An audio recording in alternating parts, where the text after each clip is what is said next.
Aleja y Antonio José son una pareja ya con 12 años de casados, de compartir su vida, sus experiencias. Ellos van a ser los anfitriones de ese primer encuentro que tendremos con todos los suscriptores de este canal que quieran venir hasta Colombia, a este sitio llamado La Montaña, a 2 horas de la capital de Colombia. Pero hoy no vamos a hablar precisamente de ese encuentro, ese es solamente un adelanto de lo que será. A veces creemos que tenemos asegurado cada paso de nuestra vida y se nos olvida que la vida es una permanente incertidumbre. Es un desafío y en cualquier instante nos puede cambiar todo. Hay personas que incluso a temprana edad creen que por ser jóvenes, por tener 30 años, 31 años, la vida no les da un vuelco. Aleja, ¿pasó eso en tu vida? Totalmente. Perfecto, tal cual lo dijiste. Sí, a los 30 años creo que la vida me mostró que en la cultura nos han enseñado que uno fallece viejito, que uno se enferma de adulto mayor y hoy tenemos más que claro que no es así, que hoy estamos en este mundo, en este plano terrenal, pero pues esa es la vida. ¿Qué te ocurrió? ¿Qué pasó? Bueno, hace un año, más o menos, un día de la nada con mi esposo, con Antonio, empezó a doler un montón el estómago y bueno, cuando fuimos a la clínica pensaron que eran cálculos en ese momento y luego después, como para resumir, se dieron cuenta que tenía estenosis en los conductos, hay un conducto biliar que se llama coledoco y ese coledoco lo que hizo fue que hizo estenosis, es decir, se puso muy estrecho y por ahí tiene que pasar la bilis, entonces al no pasar, el cuerpo es perfecto y lo que termina pasando es que se termina devolviendo toda la bilis al cuerpo y pues empieza a fallar, digamos, toda la sistema Estenosis. hepático, estenosis. Entonces lo que pasa es que literalmente el conducto se cierra y pues empieza a fallar el sistema. Entonces desde ahí pues pasó todo un año porque pues me hicieron un montón de exámenes y pues ningún examen mostraba qué era lo que estaba pasando. Y ya hace 6 meses, el 1 de septiembre, me hicieron lo que era la única opción para que pues pudiera tener calidad de vida y fue la cirugía que actualmente es la cirugía más grande que se le hace al ser humano en temas digestivos. Que consiste en que Consiste en la que me hicieron a mí, se llama una pancreato total, es decir, me quitaron el 50% del páncreas, una parte del hígado, una parte del estómago, una parte del duodeno. todo el duodeno. Exacto. Y con el coledoco, que era, digamos, lo que quedaba de ese conducto que no, de la parte pues que no tuvo afectación, unieron el resto de órganos. Entonces, es toda una experiencia la cirugía también. ¿Qué te enseñó eso en tu vida? Esa experiencia. Ay, no, yo siento que después de la experiencia me volví empática con muchas cosas.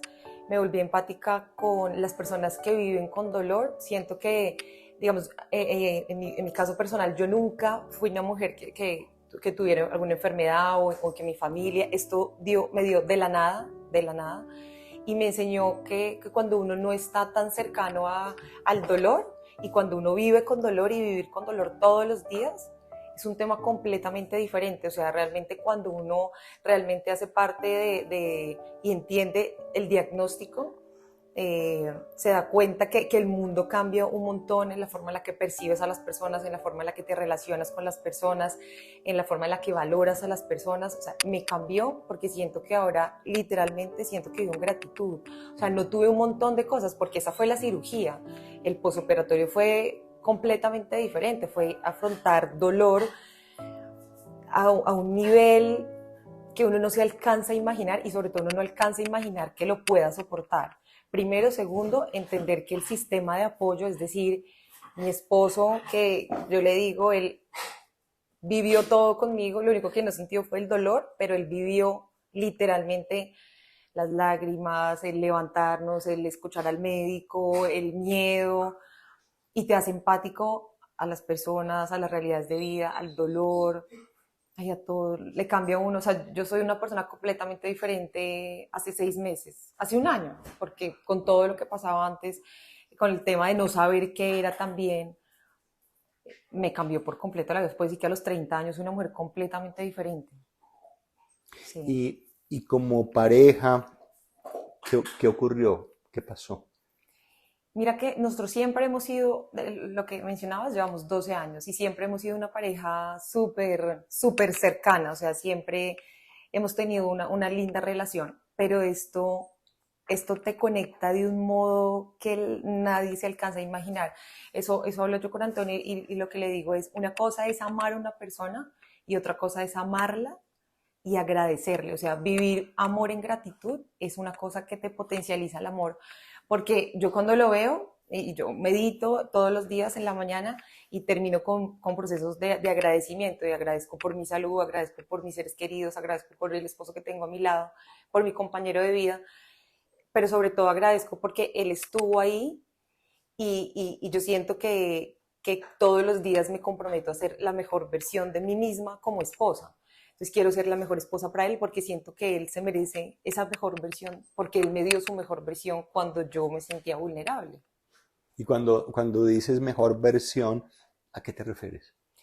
¿De él o la mía? Sí, de él. De él. No, o sea, por ponerles ejemplo, él tenía que ¿Qué, pasar 8 horas, por qué ejemplo. es un hombre mejor versión? Uy, no, el que te muestra que el ser humano que está en su mejor versión es el que te muestra que esa frase de es que estar en las buenas es que estar en las buenas es muy fácil. O sea, es muy fácil estar cuando todo está bien, cuando tu cuerpo está perfecto, cuando psicológicamente puedes estar estable, pero cuando llegan esos momentos de oscuridad en la que seguramente muchas personas se pueden sentir identificados en donde momentos de oscuridad en los que yo viví en mi tema físico y psicológico a partir de mi condición. Pero pues cualquier persona puede estar pasando por cualquier situación de oscuridad en su trabajo, con su familia, con sus hijos, con su pareja, y encontrar que la otra persona está ahí para ti de forma incondicional, que tú sabes que de verdad, o sea, es tan, era tan fuerte lo que yo sentía que durante todo el momento de la parte de salud hablábamos todo el tiempo como si los dos tuviéramos el mismo diagnóstico. O sea, él nunca me decía, es que tú lo tienes, tranquila que vamos a salir de esto juntos. Y en mi cabeza lo que terminaba pasando era, entiendo que esto lo estamos viviendo juntos. Entonces nos levantamos pensando, ok, tenemos que comer de esta forma para mejorarnos, tenemos que hacer esto para estar bien.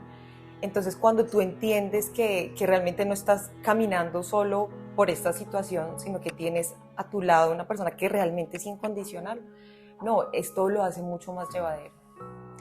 Hay cantidad de parejas en este mundo que todos los días se divorcian por alguna razón y hay quienes dejan a su pareja precisamente cuando hay momentos difíciles. Y se da quizás mucho en casos de hombres. Cuando estabas tú atravesando la situación que atravesaste con Aleja, ¿qué hizo que hicieras lo que ella dice que hiciste? Pues César, hermano, yo creo que una de las cosas es tener claro qué es lo que uno quiere en la vida y qué es lo más importante para uno en la vida. Y para mí lo más importante es ella, mi relación de pareja, mi esposa. Entonces desde ahí yo, cuando supe el reto tan grande que teníamos que enfrentar, la cirugía más grande que se le practica al ser humano, pues fue un diagnóstico muy duro, lloramos, se me quiebra un poco la voz, pues recordar. Eh, pero fue eso, o sea, yo le dije a mi socio, a mi familia, yo paro todo y me dedico a ella, 100%. ¿Paraste trabajo? Todo, todo. Sin importar pues las consecuencias. Veníamos de la pandemia tratando de volver a salir adelante porque se había parado mucho el trabajo y todo, pero yo decía, o sea, la plata pasa a un nivel secundario, el trabajo pasa a un nivel secundario, entonces yo entendí que lo más importante en la vida es lo más importante y para mí era ella. Si ella está bien, sé que podemos salir adelante, sé que podemos volver a conseguir plata, sé que podemos volver a conseguir trabajos, casas, carros, cualquier cosa que nos propongamos, pero era eso, o sea, realmente hacer conciencia de cuándo realmente debes centrar toda tu energía en lo que es más importante en tu vida. Entonces mucha gente centra esa importancia en su bienestar y por eso de pronto prefieren esa tranquilidad de no vivir ese proceso tan fuerte con otra persona o les genera mucha pelea y mucho estrés. Entonces digamos que desde el inicio hablamos eso, era no solo estar ahí para apoyarla en todo lo que necesitara, sino también cuidarla emocionalmente, manejar mi genio para no, que ella no tuviera momentos pues incómodos, o sea, hacerlo lo más agradable posible porque pues fue un proceso desde el primer momento a la cirugía de 1 año, donde ella tenía picos, donde estaba bien, a veces no podía comer, se bajó más de 10 kilos de peso. Entonces era como generar todo un ambiente para que ella estuviera lo mejor posible en medio de la enfermedad. Y ya cuando nos dijeron, después de buscar todas las opciones, que era la cirugía más grande del mundo, pues prepararnos psicológica, física, mentalmente, entrenarla, porque nos tocó entrenar para que ganara músculo, porque nos decían que en la sola cirugía podía perder más de 10 kilos y fue así 16 kilos en la sola cirugía. Entonces tuvo que ganar músculo y demás. Entonces pues creo que es eso, César, como que cuando uno tiene claras las prioridades en su vida, que para mí es eso, los seres humanos que amo, las relaciones de valor, mi núcleo, pues desde ahí, digamos que no fue nada difícil para mí. No quiero, con lo que voy a preguntar, definir qué es ser hombre, pero yo te conozco hace años, tú eres montañista, tú eres un hombre dedicado al deporte, estuviste escalando el Monte Everest, es una persona disciplinada físicamente. Pareciera que en algunos hombres ser hombre es ser rudo, es ser fuerte, pero yo interpreto en lo que estoy escuchando que sacaste otra parte de ti que está en nosotros. Ujú. ¿Qué le dices a tantos hombres que pueden estar experimentando situaciones donde hay que tomar decisiones y no se atreven a mirarse y explorar que sí hay vulnerabilidad y que sí tenemos esa otra parte, pudiérase llamar sensible, tierna? Ujú. Pues mira, César, yo creo que es uno de los cambios más valiosos para un hombre y para cualquier ser humano, pero en este caso que me está haciendo la pregunta puntualmente, el tema del hombre, que nos han enseñado que los hombres no lloran, que sea berraco, que usted no puede mostrar sus emociones. Y con el pasar de los años, trabajando también en todos estos temas de desarrollo que nosotros amamos y que somos apasionados, pues empecé a entender que es más valiente, más fuerte quien realmente asume sus emociones, quien las comparte, quien sostiene esas conversaciones a las que mucha gente que dice ser muy valiente, muy fuerte, les huyen, porque les genera tanto miedo que no son capaces de afrontarlas. Y son conversaciones en las cuales eres vulnerable, en las cuales como hombre dices, o sea, tengo ganas de llorar, o sea, me siento mal, estoy pasando por esta situación. Y eso genera mucho más miedo a muchos hombres que enfrentar una montaña como el Monte Everest. Conozco amigos que tienen toda la fortaleza del mundo, que pueden hacer, pero que de pronto no se les suman a tener una conversación, como les gusta decir, algo difíciles, pero para mí son conversaciones de valor, como yo las llamo. Y es cuando tú te abres auténticamente y cuando tienes conversaciones de valor, generas relaciones de valor. Entonces te das cuenta de lo hermoso y fue un aprendizaje tan lindo que yo recuerdo cuando empezamos a salir con Alejandra, que ella a veces yo veía que se le aguaban los ojitos y se tenía. Y hasta que yo un día le dije, mi amor, no, o sea, no tengas el llanto, o sea, si tienes que llorar, llora, mi amor, aquí estoy para ti. Y así mismo lo hemos hecho, entonces eso te permite que en esas situaciones difíciles puedas abrir tu corazón. También tuve mis momentos, ella lógicamente está viendo su físico, pero tuve mis momentos en los cuales tuvimos que hablar y decirle también cómo me estaba sintiendo yo, o sea, todo lo que estaba pasando por mi cabeza. ¿Qué pasaba en tu No, pues cabeza? tú creer que puedes perder a tu esposa de 30 años, o sea, eso es pues algo que uno no, o sea, uno no dimensiona, o sea, lo que ya le decía, deportistas, escaladores, y que de un día para otro te digan le van a hacer la cirugía más grande del mundo y que entre una cirugía de supuestamente 6 horas y dure 9. Ujú. Entonces, pues así, o sea, saber que puede entrar pero no podía salir. Entonces, hablar de esos miedos, lo mismo ella, cuando le dijeron, pues es un shock impresionante. Entonces, empezar a tratar de explicarle, bueno, es la más grande del mundo, pero no nos dijeron que es la más peligrosa del mundo. Entonces, ¿cómo le buscas ese vaso medio lleno a Claro. una noticia tan impresionante? Y esa conversación la recuerdo como si fuera ayer, cuando ella estaba muy mal y yo le dije, mi amor, o sea, acuérdate el lenguaje. Te dijo es la más grande del mundo, no la más peligrosa del mundo. Y eso para nosotros fue importante y nos empezó a hacer un cambio de chip y ayudó también como a estar más tranquilos, pero si no hubiéramos tenido ese tipo de conversaciones, entiendes fácilmente por qué las relaciones se destruyen, hermano, en situaciones como estas. Porque cada uno está llevando una posición tan fuerte que si no lo hablas, si no lo procesas, Yo siempre pongo el ejemplo de los recipientes, ¿no? El ser humano es como un recipiente y le caben una cantidad de emociones, a unos más, a otros menos, pero si no las liberas, si no las manejas, si no las gestionas, en un momento va a estallar. ¿Qué hacemos los hombres para liberar emociones? ¿Qué puedes decirnos? Hermano, yo les diría, por un lado, o sea, ¿qué hacen normalmente? La mayoría como esto se lo guardan, ¿sí? Y entonces terminan explotando. Y siempre que explotas hay heridos a tu alrededor, siempre. O sea, no hay una, o hieres a alguien o te hieres. Entonces la otra opción es, no lo hablan, no lo sacan, pero implotan. Es decir, se enferman a sí mismos. Y hoy en día sabemos científicamente que la gente está muriendo de estrés por no tener este tipo de conversaciones. Entonces, en mi caso, abrir ese tipo de conversaciones, por más difíciles y complejas que parezcan, a nivel de socios, a nivel de padres, a nivel de hermanos, a nivel de amigos, esas conversaciones son las más valiosas y son las que más fortalecen. Porque si yo dijera, y yo le hago esta pregunta a la gente, ¿no? ¿Quiénes son las personas más valiosas en tu vida? Las que te dicen que todo es perfecto, bonito y lindo y siempre te dan una palmadita en la espalda. Seguramente no, o sea, son los que alguna vez te han confrontado, te han dicho la estás embarrando, cuidado con esto. Los que te escuchan estar ahí, pero también te confrontan cuando estás haciendo las cosas mal. Cuando estás en la montaña, cuando estás escalando una cumbre, cuando estás allá agarrado de la roca y miras hacia abajo, supondría, y para mucha gente le genera pánico, miedo, el simple hecho de empezar a escalar y mirar hacia abajo, verse allá colgado, hay miedo. Si comparara esos miedos de estar en la montaña, cuando estás en el ejercicio de tu práctica profesional y la experiencia que pasaste, ¿cuál de esos dos miedos te ha enseñado más? No, definitivamente el miedo que viví con Alejandra y te lo voy a poner en estos términos. En la escalada o en la vida yo había sentido miedos momentáneos. Es decir, tú vas enfrentando la montaña o vas enfrentando una roca y hay partes que son más difíciles o tienes más riesgo de caída y en esos momentos uno siente una adrenalina impresionante, pero son temas de 1 minuto, 2 minutos, ¿sí? Yo con Ale le contaba después a ella que por primera vez en mi vida sentí el miedo sostenido durante días y se me generó un vacío acá, César.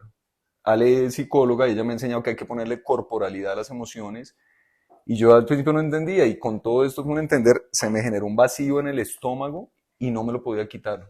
Pero era algo feo, era como si tuviera algo, como si me faltara una parte dentro mío y para podérmelo quitar me tocó hacer conciencia ya cuando vi que ya había salido bien y demás y ponerme a meditar como durante 3 días juicioso, seguido y hacer conciencia de disipar esa tensión porque fue un miedo sostenido. Entonces, no, o sea, es una experiencia que más dura que el Everest, más duro. Yo he escalado la Concagua, he estado en la Patagonia Argentina, he abierto rutas por todo este país, he escalado muchas montañas, pero nunca había enfrentado un reto tan grande en mi vida. ¿Cuál es la interpretación que tienes de la muerte? Bueno, pues digamos que todo esto te cambia mucho, César, porque lo que Alejandra compartía al inicio lo hablamos mucho, uno jura que sí, que vas a morir de viejito, que no, aunque la vida nos demuestra, ¿no? Hay niños que nacen y mueren, pero uno hasta que no lo vives no lo interioriza realmente. Entonces, para mí, digamos que esto me cambió radicalmente lo que Alejandra decía, la forma de pensar, y en una cosa sobre todo, en por qué sufro, por qué me estreso. ¿Qué cosas valen realmente la pena para que me quiten mi paz y mi tranquilidad? Antiguamente, no sé, no poder ir a escalar, me ponía de mal genio. Sí, cosas así. Y comentaba precisamente en estos días con la familia que el otro día me fui a escalar y dejé la maleta y se me quedó todo y me bajé. Y en otro momento en mi vida me hubiera estresado.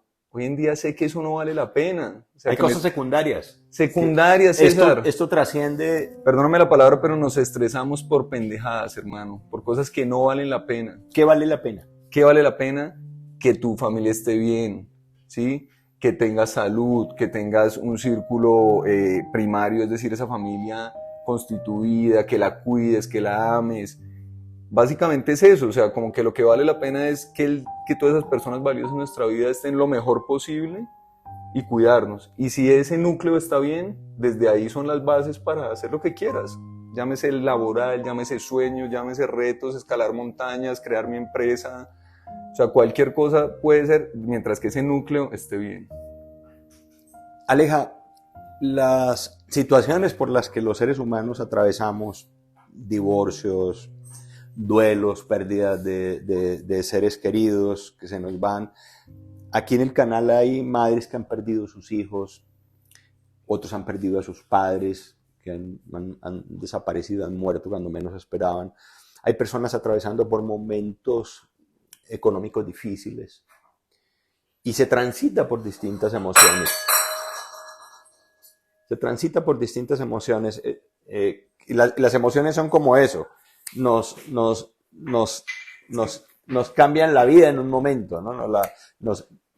Algo acontece como lo que pasó ahora con el movimiento de Cal, que lo traje a Cal, que ustedes conocen a Cal, pero está haciendo aquí travesuras. Las emociones es algo que nos mueve y a ti te movió. Cómo transitar las emociones, cómo manejar las emociones de la mejor manera cuando hay esos movimientos. Bueno, quiero empezar diciendo que parte de que siento que tuve una gran ventaja frente a esta situación y es que, claro, soy psicóloga y frente a eso, digamos, tengo el conocimiento, pero en una situación así, a veces yo decía, bueno, ok, voy a recordar todo lo que estudié y cuando estaba con dolor y cuando estaba como en esa emoción de estar triste, de tener rabia, de por qué me está pasando eso, realmente muchas veces se me olvidaba. Cuando realmente volví a ser muy consciente, me daba cuenta de que esto es una situación en donde tu emoción va a estar, por supuesto, pero es cómo reacciono frente a esa emoción. Digamos que nosotros en psicología trabajamos con eso, es que las emociones las vas a sentir y frente a una situación, frente a un diagnóstico y frente a la incertidumbre de no saber qué va a pasar, pues pasa por tu cabeza un montón de cosas, es cómo reaccionas frente al miedo. Yo muchas veces le decía a Toño, yo estoy parada literalmente desde el miedo, es que el miedo no puede dejar y no me puedo permitir que el miedo me limite. Me acuerdo esa conversación que Toño menciona cuando el doctor decía, es que es la cirugía más grande que se le va a hacer al ser humano en temas digestivos. Yo decía, yo no puedo creer que yo esté pasando por este momento. Entonces me paraba en una realidad de tengo mucho miedo, pero entonces tengo que gestionar además pues mis propias emociones y cómo las gestionaba. A mí me ayudó un montón el tema de la meditación. ¿Y qué le puedes decir a esas personas que están atravesando en este momento por situaciones como las que te planteé? ¿Qué les dices a ellos? ¿Qué hacer? ¿Qué hacer a esas mujeres que se enfrentan a un diagnóstico de una enfermedad que no esperaban, que se enfrentan a ese duelo al que me refiero? ¿Qué les dices a ellas? A mí algo que me ayudó mucho, y lo trabajo también con mis pacientes y realmente lo aplico un montón en mi vida, hay dos caminos en la vida. Hay un camino de resignación y ese es un camino difícil de transitar. Es un camino en donde uno está como, me tocó vivir con esto, me tocó este esposo, me tocaron estos hijos, me tocó esta situación, me tocó un diagnóstico. Y ese es un camino duro y es un camino difícil porque es un camino en donde tú te resignas a que eso hace parte ahora de tu vida. Y hay otro camino que al comienzo es difícil, que es el de la aceptación, pero cuando uno acepta, por supuesto al comienzo es difícil, pero cuando uno acepta, de alguna forma es compasivo, no solamente con uno mismo, sino con la situación, con las personas que están a mi alrededor. Cuando yo empecé a caminar por este momento, y es mi consejo, y esto aplica por supuesto para cualquier situación, cuando uno se da cuenta que va por el camino de la resignación, es un camino muy doloroso. Llevarlo al camino de la aceptación y uno se va dando cuenta, cada uno tiene un proceso diferente y es ir entendiendo que hay cosas que no están en mis manos. Cuando entiendo que lo que a mí me estaba pasando, a mí nada de lo que me pasó, o sea, nada de lo que yo estaba haciendo hizo que me pasara y que tuviera este diagnóstico, nada, no estuvo en mis manos.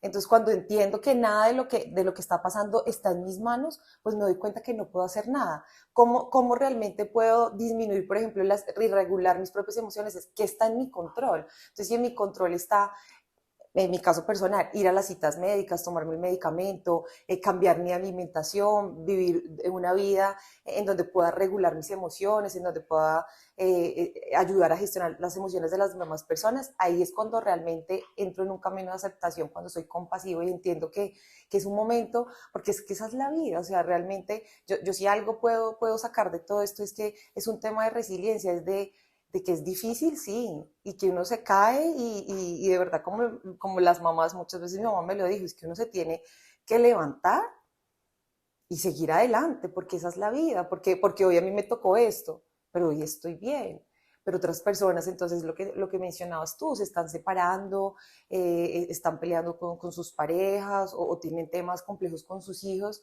pero en la medida en que todos podamos transitar ese camino y llevarlo hacia el camino de la aceptación, y ahí es cuando empiezas a regular emociones. Es un camino natural y mucho más orgánico. Hay mujeres que dicen, oye, hombres buenos, pocos. Hay mujeres que han preferido quedarse solas porque una, dos, tres veces como que intentan relaciones y no funcionan. Pensaría que en la relación que ustedes tienen, pues es una relación fuerte, con un amor infinito que permitió que tú salieras del trance gracias al acompañamiento de Antonio. ¿Qué les dices a esas mujeres que como que no han encontrado ese hombre? Dos cosas. La primera es, yo también pasé por relaciones que no funcionaron. Es que a veces cuando nos ven es que ustedes tienen buena suerte porque se encontraron. No, cada uno vivió un proceso en donde entendimos que teníamos que pasar por relaciones por las que pasamos para entender que había cosas que funcionaban y había cosas que no, y también entender en el propio proceso, hay personas que llegan a tu vida y son excelentes en lo que hay, como seres humanos, pero tal vez no están vibrando en tu misma frecuencia, y hay que entenderlo. Cuando lo entendimos, y todo se dio tan natural y tan orgánico para que esta relación funcionara como ha funcionado. Y otra cosa que mencionas que me parece, y lo trabajo también un montón con mis pacientes, es que uno no puede generalizar. Porque que te vaya mal con una persona no quiere decir que el resto de la vida te va a ir mal con todas las personas. Es que cada uno viene con una estructura completamente diferente que lo hace ser completamente diferente y una experiencia completamente diferente con cada persona. Entonces, cuando uno entra y uno se para en el todos los hombres son iguales, yo nunca voy a encontrar el amor, pues seguramente pues normalmente se dice porque claro, en su pasado han llegado situaciones o personas que tal vez no han vibrado de la misma frecuencia, pero lo que digo es, no puede uno entrar a generalizar que todas las personas son así porque no sería real. ¿Y qué les pasa entonces a esos que repiten una, dos, tres? Porque conozco cantidad de casos que dicen, no, es que yo he tenido dos, tres divorcios, o he estado con una, dos, tres, o me llegan siempre el mismo estilo de hombres. Sí. ¿Y por qué me refiero tanto a hombres? Porque pensaría que, por lo menos en el canal, la experiencia que tengo de los comentarios de las personas que me escriben son más mujeres, y se refieren a eso. ¿Qué les pasa entonces a esas personas? Lo que yo siento es que a veces, sí, digamos, lo que dice la evidencia y las investigaciones es que todos tenemos un perfil de persona que nos atrae. Y yo siento que el problema no es buscar relaciones, sino es qué clase de relaciones estoy buscando yo. Cuando yo hago y me siento y hago un acto de amor propio, identifico que hay cosas que no voy a permitir. Es decir, si a una persona le gusta, tal vez las personas que salen mucho de fiesta, poniendo ejemplos, mucho de fiesta, tomo mucho trago, y pues si no quiero eso, pero entonces busco mis novios en reuniones sociales, pues seguramente estoy casi siempre aplicando ese mismo perfil. Yo siento que esto es un acto de sentarme y decir qué clase de cosas no me voy a permitir. Y no me permito porque no puedo, porque no va a ser saludable ni para mí ni para esa persona. Cuando entiendo que hay cosas que no voy a tolerar en otras personas, ahí es cuando digo, ok, me puedes gustar un montón, porque pues por supuesto habrá química, pero entiendo que es una relación que no me puedo permitir en el tiempo, porque pues es una relación que no me va a llevar a nada positivo. Cuando uno no hace esa clase de cosas, es decir, cuando uno no se siente y dice, ok, le hago un pare a esta persona y entiendo que no es para mí y simplemente sigo con esa persona, ahí es cuando empiezan a repetirse esos círculos que además son difíciles de romper. Pero sí es un acto de sentarse y poder identificar qué clase de cosas no están bien para mí.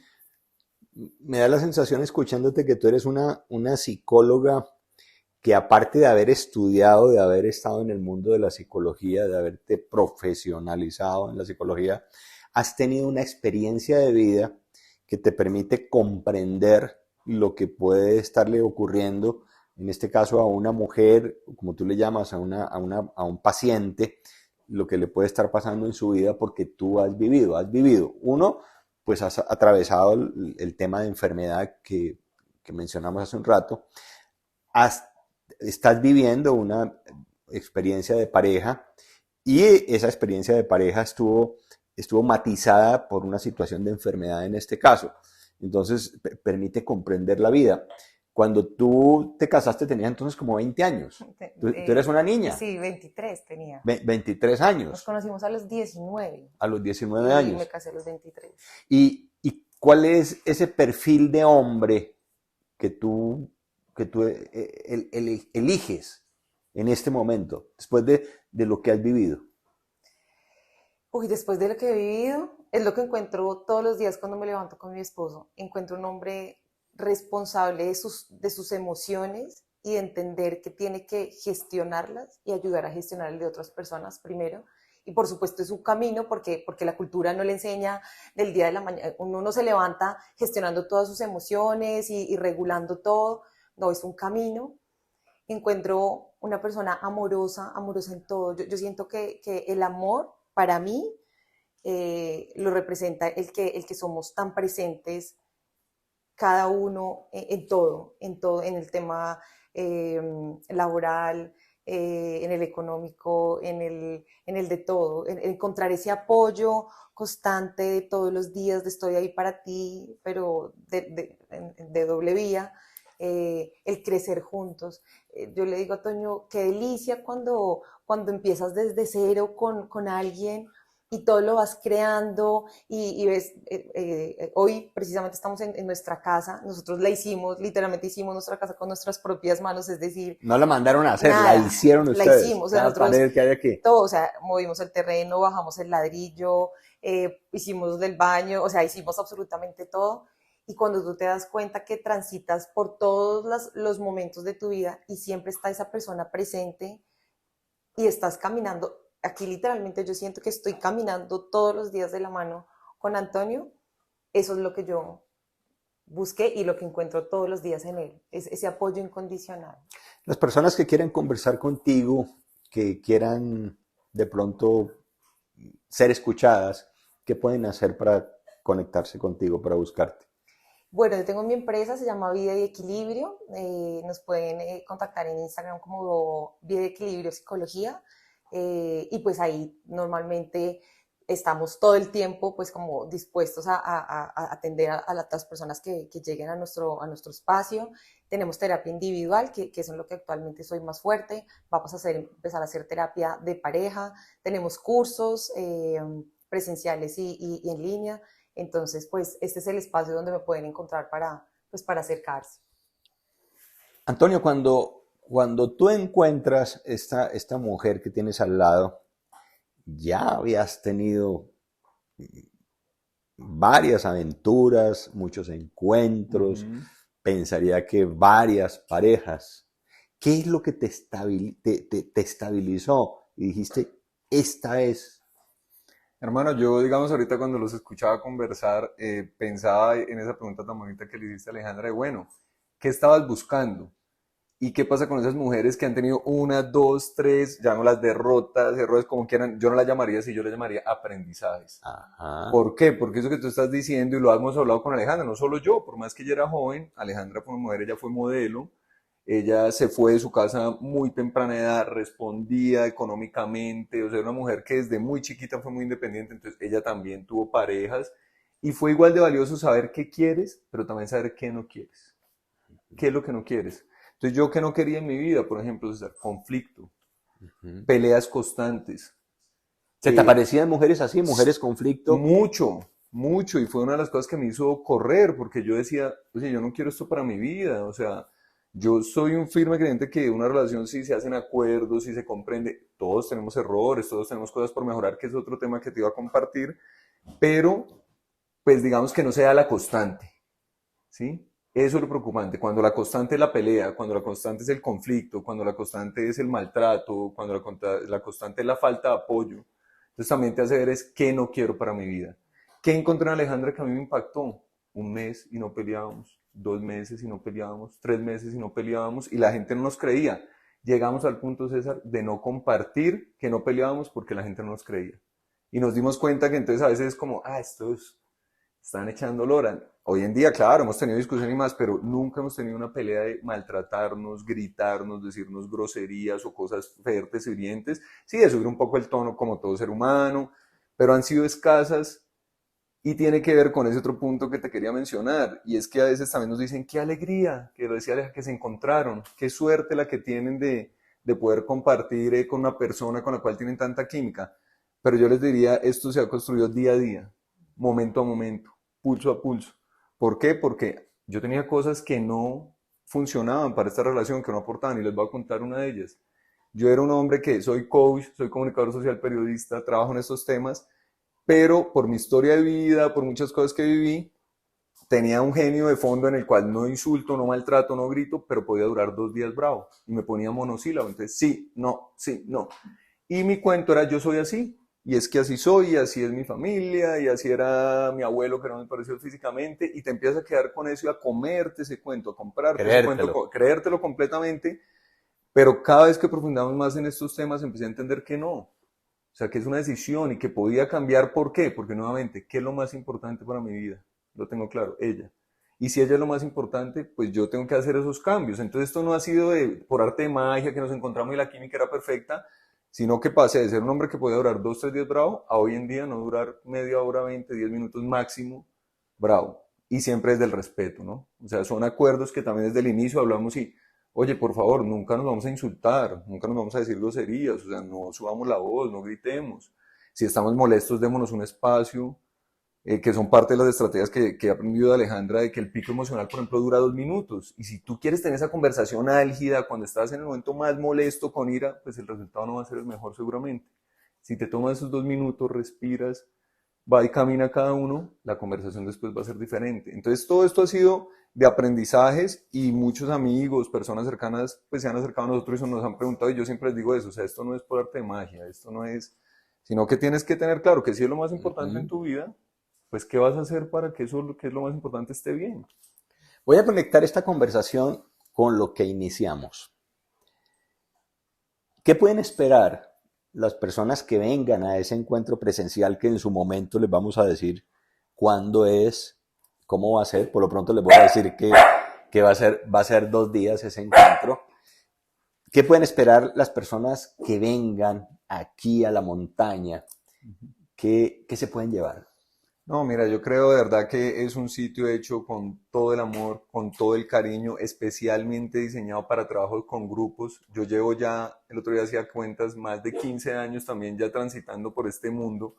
Es más, para los que apenas me están conociendo también, César fue una de las primeras personas que me dio la oportunidad de trabajar con él a través del Outdoor Training o educación experiencial y soñaba siempre con tener un sitio espectacular donde pudiéramos consentir a la gente, donde pudieran retarse, pero bajo normas de seguridad física y emocional, donde fuera un sitio privado para tener esas conversaciones de valor de las que hemos estado hablando.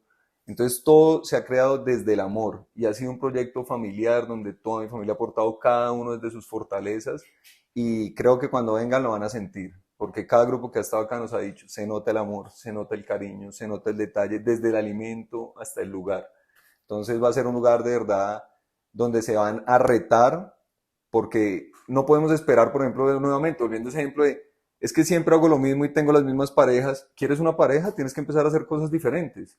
¿Quieres algo diferente en tu vida? Tienes que retarte y empezar a hacer cosas diferentes, porque si hacemos una y otra vez lo mismo, pues el resultado va a ser idéntico. Entonces es un espacio para retarse, aprender, tener conversaciones de valor, aprender cómo sostenerlas, ¿no, César? Tú que eres experto en el tema, o sea, a veces queremos tenerla, pero no sabemos el cómo. ¿Cómo hacerla? ¿Cómo y tener esa herramienta cambia la vida, lo hemos vivido, lo hemos percibido, he visto cómo cambian relaciones de pareja, relaciones laborales, relaciones entre hermanos, por aprender a tener una conversación. 10 años separados, 10 años dejándose de hablar, hermanos, amigos de la vida. Y por arriesgarse y tener este tipo de herramientas, han cambiado esa relación que 10 años no hablaron en cuestión de 5 o 10 minutos. Entonces van a recibir ese tipo de herramientas y vamos a tener un espacio maravilloso pues contigo, César, que como te digo ha sido también uno de mis maestros en todo este trasegar, en todo el tema del coaching, que es una pasión para ti, para mí. Entonces estoy seguro que va a ser un espacio enriquecedor para la vida personal, familiar, laboral, y donde vamos a entregar herramientas prácticas, reales, sencillas, que las van a poder vivir acá, ¿no? Porque a veces entregas la herramienta, pero si no la pones en práctica, si no la vives, no la apropias. Entonces acá las van a vivir. y es eso lo que pueden encontrar en la montaña. Bueno, Aleja, Antonio, ha sido grato conversar con ustedes y para cada una de las personas que nos están viendo, más las que nos van a ver, qué interesante sería que ya no sea por una pantalla, sino que tomen la decisión. Vuelvo a repetir, próximamente les diremos cómo será ese primer encuentro presencial y puedan darse la oportunidad de compartir con nosotros, conocer esta extraordinaria pareja, su experiencia y venir aquí a la montaña a sentir eso de la educación experiencial. ¿Qué se pueden llevar las personas que vengan a ese encuentro? Ay, qué delicia, se van a llevar un espacio de aprendizaje. Yo siento que en la medida en que uno se permita estos espacios en donde está conectado con experiencias, con sabiduría, con conocimiento, con muchas cosas, se dan el espacio de aprendizaje, de llevarse cosas bien lindas y bien importantes para su vida, de poder aplicarlas en todas las áreas de su vida. Entonces yo creo que se van a llevar un espacio de aprendizaje. Buen coaching para cada uno de ustedes en este reto que aparece hoy de aprender a transitar las emociones, de aprender a manejar esos momentos difíciles como de enfermedad que ocurrió con Alejandra y cómo gestionar tu relación de pareja. Muchas preguntas para cada uno de ustedes para encontrarle sentido a la vida. Y un abrazo fuerte que espero próximamente nos lo demos aquí físicamente, ya no más por una pantalla.